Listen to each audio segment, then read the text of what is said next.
the first lecture, we've seen that generally phenotypes are not very informative about the genes underlying them, and we can't really gather how many genes and which effects are associated with the genes underlying complex phenotypes.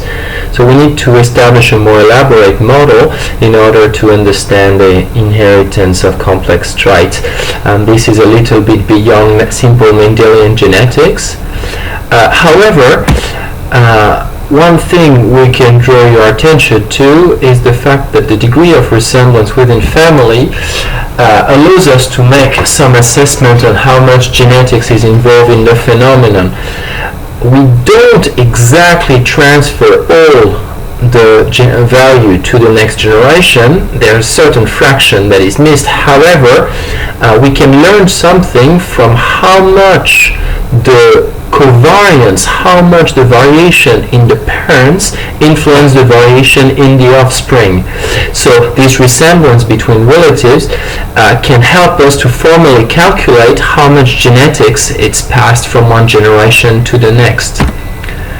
To do so, I'm going to first emphasize what we can expect formally from the resemblance between relatives.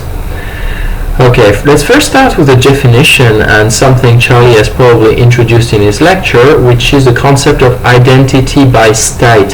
So when we observe at the molecular level identical by state alleles, it means that you observe the very same alleles. However, this doesn't mean that they've been inherited from the very same ancestor. If this is the case, we call this identity by descent. So this is what you can see as the little orange chunk here in the offspring. It got inherited from the third parent starting from the left, and it's really not only the same allele but also coming from the same ancestor. And when we consider ancestor, we relate to ancestor at a pretty over a pretty short period of time, not to the most recent common ancestor in a phylogenetic context, but simply in the family pedigree level. And in that context, we humans are generally pretty inbred, so we can generally find some good probability that we've been inheriting from two different sides some allele identical by descent. This being said, I told you that generally the parent value is a decent predictor of what is going to be found in the offspring in a regression framework. So you see on the top left figure that the parent value predicts the offspring value according to a regression coefficient beta. And this regression coefficient beta is in fact a measure of how much the genetic value of the parents covaries, evolves in a similar fashion as the genetic value of the offspring. And this coefficient is scaled to the level of variation for the phenotype at the parent level, which is sigma square p. Now, this value of covariance, this genetic covariance between parent and offspring, can be decomposed using the same linear model we've used in lecture 1, where you separate this G effect into additive alpha components and a delta dominance components. This can be further expanded with different levels of covariance to a point where you have to calculate the individual covariance between every single component of the linear model. However, in this context, I model the phenomenon as if we were observing the transmission of a common alpha 1 additive allele coming from the parent and transferred to the offspring, and the other allele alpha 2 from the parent does not get transferred. And in a similar fashion, the allele A3 gets inherited from the other parent and not the focal parent we're interested in. So when we develop covariance, you only see a real non-null covariance between the terms written in red, whereas the covariance between the other factors are just null by construction, because we built a linear model where every single effect is assumed to be independent. Therefore, there's no covariance with other alleles that are not identical by descent. So all this relationship simplifies down to the fact that all the covariance between alpha 1 and something that is not alpha 1 is simply equal to 0, and what's left is simply the covariance between alpha 1 and alpha 1. And in fact, the covariance of something with itself is simply the variance of that term.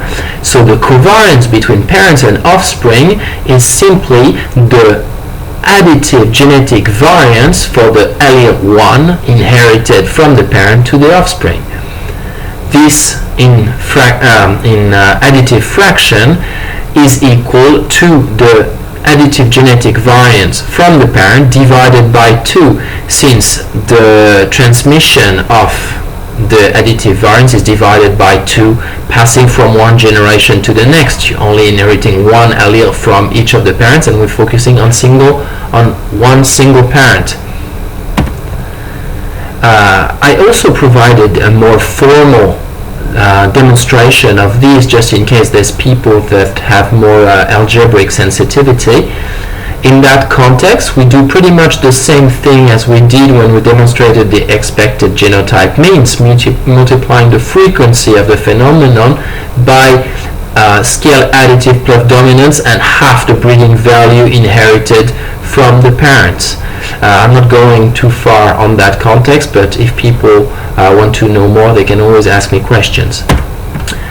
In a more general term, about covariances in the context of an additive effect, the IBD, the identity by descent of allele, is fundamental, because when you've got to calculate the covariance between two additive alleles, so how much one allele predicts the value of the other or is coherent with the value of the other, in the context of additive effects, this additive value, the covariance between the additive effects is simply null if the two alleles considered, in that case x and y, are not IBD alleles, whereas this covariance is equal to half the additive genetic effect variance if those two alleles are identical by descent. So that illustrates the transmission of half the additive value from one parent to the offspring. In the context of dominance effect, same rule applies if the two alleles are not, well, in that context, if the two sets of alleles, the full genotype, is not identical by descent, you won't observe any covariance effect, whereas if you have identity by descent of both alleles for both genotypes, then you are transferring all the dominance variance. So let's illustrate this in the context of a pedigree to make it more understandable and immediate. We've got two different females mating with one male, so we are in the context of half siblings, half sibs. In this context, there's one allele that we know of that's likely to be transmitted, and that's the paternal allele. So the two offspring either haven't shared any of the paternal alleles, because both have received a different one, or alternatively they've received the same allele. The probability for having received different alleles from the parent is just going to be half, and this contribution in terms of variance is going to be 0, because the two alleles are different, not identical by descent, and therefore don't covary. However, there's also a probability of half that the two offspring have received the same allele from their father, and this is going to result on having a covariance equal to half the additive genetic variance from the parent, in this case the father. Just a quick reminder, we've taken the two mothers as unrelated, therefore they share no IBD allele, and we assume that the genotype is strictly different. This, now if you sum up, you've got half times 0 equals 0, plus half, so the second probability, times half the genetic additive variance, and that comes down to the covariance between half sib, or half brother and sister, is 1/4 of the genetic additive variance from the parents. Now moving on to a concept of full SIBs, instead of having only one allele that is likely to be identical by descent and shared between the two offspring, now we potentially can share the allele from mom, we can also share the allele from dad, but we can also share both the allele from mom and from dad. The extension to something pretty similar to a Punnett table tells you that the probability that you share no allele whatsoever with your brother is going to be 1/4 times a contribution of 0, no sharing of the variance from the previous generation. In the converse case where you share both allele, you also have a probability of 1/4 to get this event happening, and in that case you're going to inherit both the variance, the additive variance and the dominance variance from the former generation, so the full sigma square A plus sigma square D. However, in the similar case as above, if you share only one allele coming from one of your respective parents, this is likely to happen with a probability of half and result to 1/4 of the additive variance from the former generation. So summing up all these results for the covariance between full SIB, we have that two full siblings are likely to share half of the additive variance from their parents plus 1/4 of their dominance variance. We can extend this relationship to more unrelated or distant or even more similar relationships, having started this with identical twins, the perfect clones which just in fact inherit the whole lot of the genetic variance from the parents, both the additive components and the dominance components. Of course, they're identical genotypically. And from full SIB, you can go down to second cousin, decreasing the amount of variance that's going to be transferred.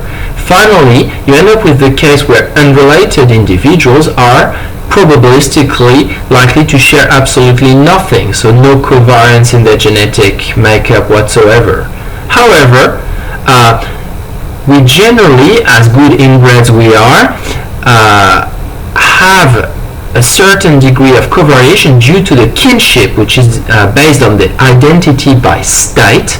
So the fact that we're still likely to have inherited the same alleles out of the limited gene pool we have, so that's this 2 times theta sigma square A term.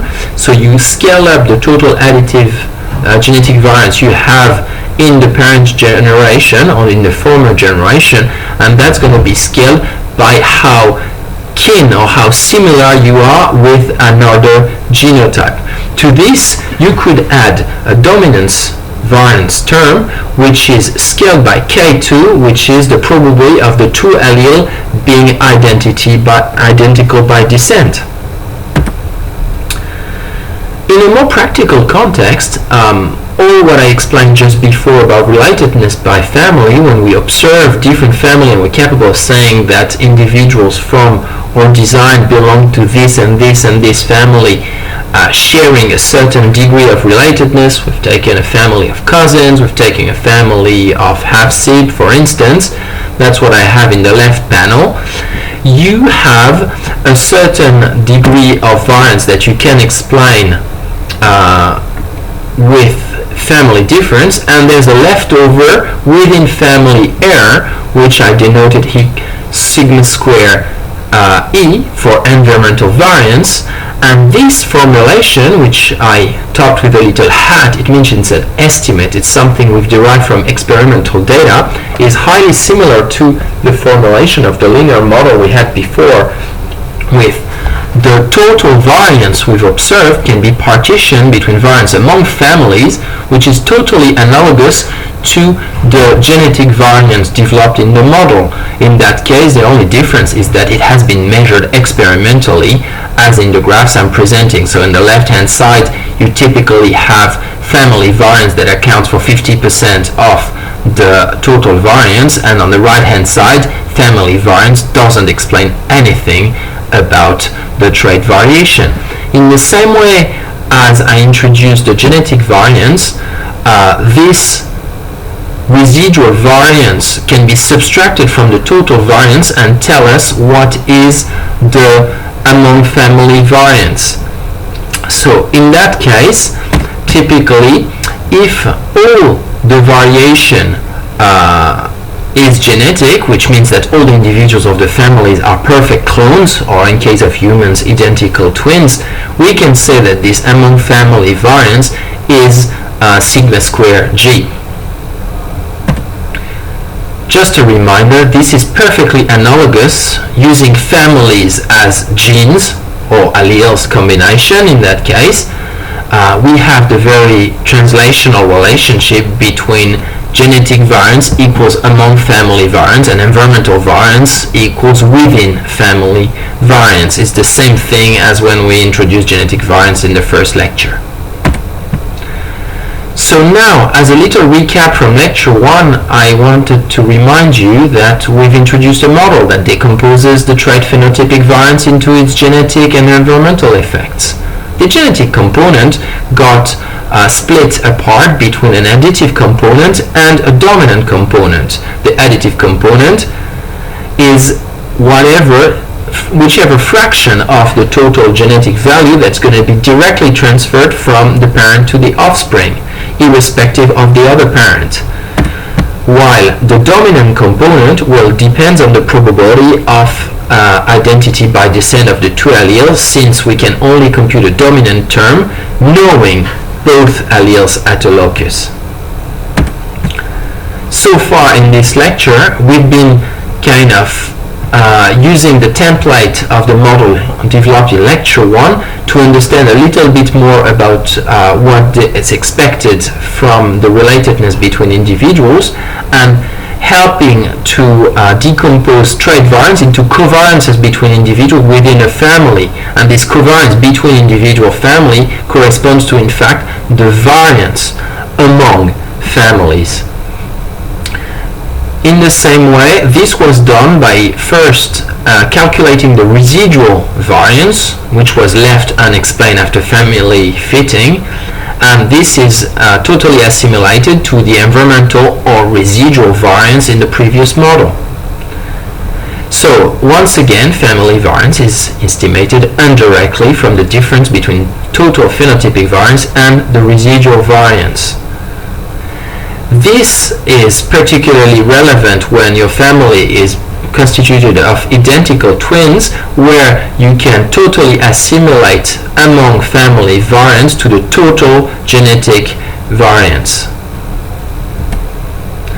So now we're going to scale up this estimate of covariance translated into variance to measure a fundamental term in quantitative genetics, which is heritability, and see how it helps us predict the response to selection. So first, the definition. Phenotypic variance and genetic variance are expressed in the square unit of the trait, which is not very informative. Let's say if you try to compare heights and weights, you're going to have a height in centimeter, a weight in kilograms, and variance in square of the kilogram and square of the centimeter. That's not going to help you to tell which one is the most variable. So we thought of introducing a term that is scaled by the standard deviation, well, better said, by the variance of the phenotype. So, and call this term, which is the ratio between the total genetic variance and the phenotypic variance, heritability, taken at the broad sense when it comes to a total genetic variance. So this broad sense heritability is a scaled term that can go from 0, no genetic basis to the phenotype, to 1, the phenotype is completely driven by genetics.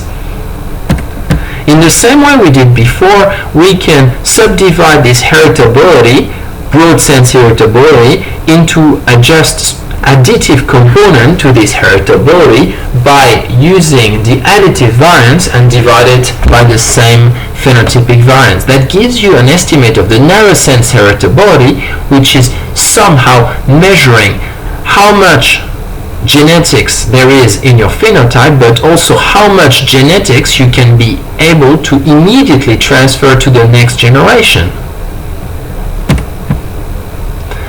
That's a central concept in quantitative genetics and in genetics in general. We always brag about heritability and how much genetics there is in trait variation. However, a friendly reminder that we made strong assumption to build that. This linear decomposition of the effect implies that there's no interaction or covariation between genetics and environment, which might or might not be true when comparing families where the siblings have grown together in the same environment. Also, this estimate is strictly population specific. It relies on change in allele frequency, and if allele frequency has evolved from one generation to the next, which is kind of expected if we apply selection, then heritability will change across generations. We have an array of experimental designs to measure this heritability term. In particular, I'm going to introduce three types of design commonly used to estimate the genetic components. The first being what I've bragged about, which is identical twins or clones, which provide a direct estimate of within generation variance using an ANOVA framework, which I introduced before.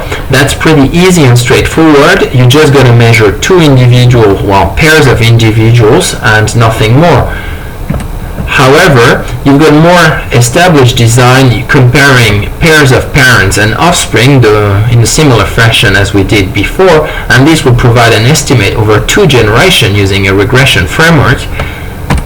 Finally, something a little bit more nifty would be to use the response to selection to measure how much genetics is in the system, because what you expect is if a population responds to selection, literally shifts its mean, there's got to be some genetic factor that we've been able to select for. So maybe we can estimate how much genetics there is based on the efficiency of selection. That's going to be a little bit less painful since it's only going to ask us to measure overall population means. So let's focus on pairs of monozygotic twins first. It's pretty easy to achieve in organisms that can be vegetatively propagated or completely inbred, which are typically plants or Drosophila melanogaster, for instance, or mice even. It's slightly rarer and very sought after in humans since the number of twins is not necessarily that massive. That's pretty good because it's the only design providing a direct estimate of the total genetic variance. If you recall the table from a bunch of slides before, that's the only instance where we expect the covariance between two individuals to be equal to the whole extent of the genetic variance. So that was the reason why this became a gold standard in medical genetics, and that's also the reason why people are really looking forward for people to have twins so they can be included in medical studies. However, as I mentioned before, twins often raised in the same family tend to share the same environment, and therefore you may not have different environments. However, the theory is still that two individuals having the same variance, well, the elements that are similar between the two individuals come from their shared genetic variance, and whatever got different over the course of their life is due to the environment. Nonetheless, given that between identical twins you tend to inherit the whole lot of genetic variance, which includes both additive and dominance effect, you can't fully disentangle the additive effect from the dominance effect in that context. The way of doing it a little bit more precisely, or at least have an estimate of the additive value, is to check for the covariance between parents and offspring, as we did in the first section of this lecture. The parents only transfer their additive value to their offspring, and dominance effect requires more precise knowledge of IBD probability, if there's any, and we don't expect to have any in the case of unrelated parents. So in that context, covariance between parents or offspring, or the slope of the regression when you're checking the value of the mid-parents in front of the value for the offspring, this gives you a direct estimate. The slope of this curve is a direct estimate of additive heritability, so narrow sense heritability. Finally, the last and most interesting design is to measure the response to selection. So that's interesting because you're only using means of population. You don't have to gather individual level data, which is time consuming and often painful, plus submitted to errors. So let's consider at generation 1, you've got a certain variation among your parents and a mean for a phenotype that is mu p. Let's apply a selection differential, which means that we only select the individual whose trait value is superior than k. This makes a population of selected individuals whose trait values are in average mu s. This means a differential of selection called S being the difference between the mean of the selected population and the mean of the parental population. However, do you expect the next generation to be able to produce a mean at generation 2 to be equal to the mean of the selected population from the generation before? No, probably not. This would only happen if all the trait was genetically encoded. That would mean that the entire genetic variance is transmitted from one generation to the next. However, this is just never the case. We would never observe a complete heritability to a trait. There's always some degree of residual, let it be environmental or just residual by error of the measure. So what's really happening is that we apply the same selection differential. However, we observe that the mean does not fully reach mu s in the next generation. Something got missed. And this is what we call the breeder's equation, because what was missed is exactly the difference between the actual narrow sense heritability and 1. Therefore, if you have a heritability of, let's say, 0.8, 80% of the trait is under additive variance, you can expect that if you try to select moving from parent P to mu s, you only achieve 80% of this move from mu p to mu s. This would be this term R, response to selection. However, in the same way as the genetic variance expressed in square of the trait unit is not very informative, it's sometimes for us more convenient to measure the strength of selection in a unit scaled by the variance between the parents, so that we can compare this intensity of selection across traits. By rewriting this R equals SH square being the value of the narrow sense heritability, and a little bit of a tweak allows you to obtain that response to selection, so the difference between the mean of the parent at generation 1 and the mean of the offspring at generation 2 becomes intensity of selection, which is the percentage of the total in generation 1 that got selected times the square root of the narrow sense heritability times the additive variance that you've measured. As a summary, we've shown that the model we've developed so far relies a lot on the proportion of variance shared among the relatives to get more accurate estimate of the heritability of the trait. This heritability of the trait depends strongly on the genetic architecture of this trait, such as the number of loci involved, the genetic effects, whether those are mostly additive, how much of this component is dominant, and so on. And also, as emphasized in lecture 1, frequencies of the genotypes in the population tend to change dramatically the estimate of variance and therefore the heritability. So, this key concept is in fact extremely helpful, since it helps us to predict the response to selection for a trait in a population.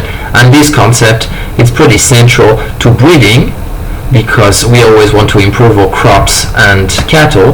Epidemiology, because you are, when you're killing a germ typically or a virus, you're typically applying a selection pressure, and you would want to know by how much you moved the genetic variance in your virus or vector population, and it also, for the same reason, has strong consequence in the pest management.